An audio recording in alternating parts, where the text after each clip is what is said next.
Hello, I'm Michael A. Weiss. Welcome to the Crohn's disease 2-minute drill. The play for today is how to handle the multifaceted social aspects of Crohn's disease. By that, we're talking about relationships with other people, college, work, choosing a career, etc. The first thing I tell people, before you can deal with the social aspects of your illness, you need to understand your illness. How severe is your illness? Because that's going to dictate your decision making in terms of whether you go away to school, how far away to school you go, what occupation you pick. It's going to alter your dreams. New relationships are a challenge, whether it's dating or at work, when you're sort of alone with someone, getting to know them.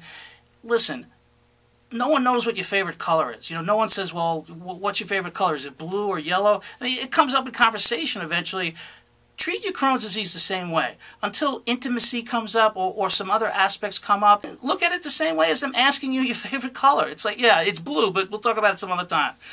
The key is you don't want to overwhelm someone with too much information too quickly, because the same information spread out over a longer period of time has less of an effect than if you tell someone all at once. Just don't do the overkill where, oh my God, I could be in the hospital for 2 or 3 or 4 weeks and they could take out inches of my intestine. People are going to run away from you. Don't do that, okay? Have a sense of humor about it. You also need to develop a support team. And with that support team, it's hard to keep it light. Those are going to be intimate relationships, people who know everything about you. They want to hear how you're doing, but they don't want every detail. Try to go to a psychiatrist or a psychologist for that. There's nothing wrong with that. That helps you deal with the social aspects of the illness. Because if you don't get out of your head through your mouth to somebody, it's going to stay in your head. And then it's going to create problems. Speak to a psychologist for the real nitty-gritty stuff. And try not to dump on your friends.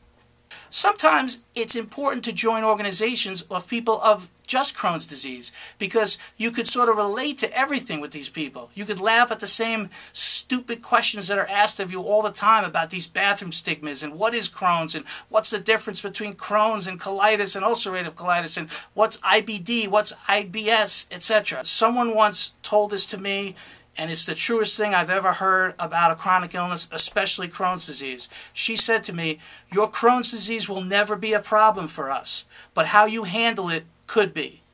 So think about that. You could be an inspiration to people, or you could be a bummer. The last thing I'd like to comment on is stress.